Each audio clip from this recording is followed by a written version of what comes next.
સુરત નવી સિવિલ હોસ્પિટલની ફરી બેદરકારી સામે આવી હોવાના આક્ષેપ કરાયા છે. ડોક્ટરની બેદરકારીના કારણે પરિવારે પોતાનું સ્વજન ગુમાવ્યું છે. જંતુકુમારને ડેન્ગ્યુના તાવના કારણે નવી સિવિલ હોસ્પિટલ ખાતે દાખલ કરાયો હતો.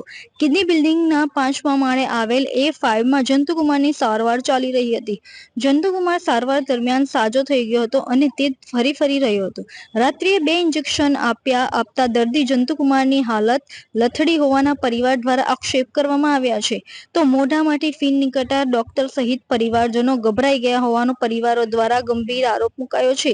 ડોક્ટરો દ્વારા દર્દી જંતુકુમારને રાતભર હાર્ડ પમ્પિંગ કરતા રહ્યાના ગંભીર આક્ષેપ કરાયા છે. પરિવાર સાથે દર્દીના પિતા ગામમાં વિડીયો કોલ પર વાત કરતા ડોક્ટરોએ મોબાઈલ ફોન બંધ કરાવી દીધા હતા.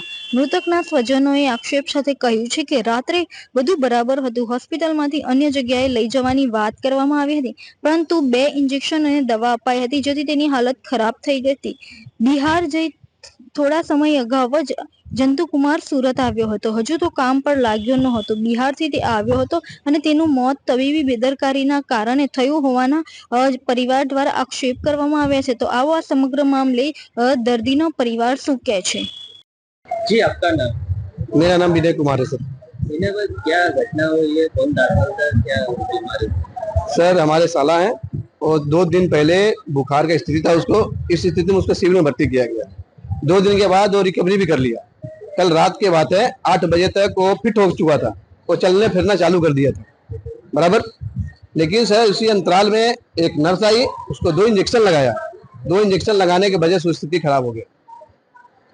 उसके बाद हम लोग यहाँ आए, हम लोग को मालूम पड़ा, हम लोग आए, डॉक्टर का हम लोग बात करें, हम लोग को बात नहीं करने दिया। हम उनको बोले कि सर अगर आपके कंट्रोल में पेशेंट नहीं है, बोले हम लोग प्राइवेट में लेके जाते हैं। तो वॉचमैन के डंडे के बल पे हम लोग को बाहर कर दिए, बाहर जाओ बराबर।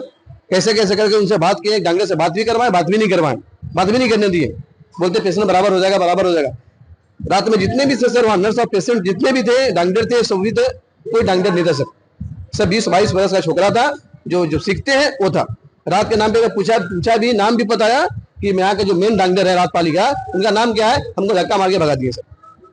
किसकी लापरवाही? सर यहाँ के जो सिविल में जो रातपाली में थे, यहाँ का सिस्टम का लापरवाही है सर। रात में जहाँ पे काम करे तो उनकी लापरवाही है। श्योर हमारा जो पेशेंट हमारा सर सिविल के 110% लापरवाही है, और सबसे ज्यादा लापरवाही पूरा सिस्टम की तो बात तो नहीं करूंगा, लेकिन जो रात पाली में जो काम कर रहे थे उनका लापरवाही है। हमारे बच्चे का जान रातपाली वाला जो था वो लिया, हमारा बच्चा नहीं और 17 वर्ष का बच्चा सर कैसे मर सकता है? वो भी पूरे रात में 8 बजे तक ठीक हुआ सर, 9 बजे अचानक सीरियस सुई लगाने के बाद। कितने बजे सुई दिए थे? लगभग 8:30 बजे के आसपास सर। आज सुबह में? नहीं, शाम में सर। कल शाम में। तो बॉडी यहाँ ऐसी पड़ी है? नहीं, डेट तो सुबह में हुआ सर, डेट सुबह में हुआ। वो मतलब सुई लगाने के बाद वो सीरियस हो गया। हम लोग जब मिलने आए, ढंग से मिलने भी नहीं दिए। यहाँ तक हम बात किए कि हमको दूसरा जगह लेके जाना है, नहीं सुने सर, बात ही नहीं करे। आपके सामने तो देखे नहीं सर, बाचीमैन आते थे लाठी ले भगा के, आपके सामने तो घटना हुआ सर। अभी डेट हो गया, उसके बाद बोलता 3 बजे मिलने आओ। बच्चे हमारा अभी डेट हुआ, 3 बजे मिलने आओ मैं बच्चे लोग से। क्या मांगे? मांग सर उसको, गरीब घर का बच्चा है सर, उसको कम से कम जो भी जो होता था हो गया, कम से कम उसको बिहार लेके जाना है। बिहार ले जाने का खर्चा सिविल से उठा दे।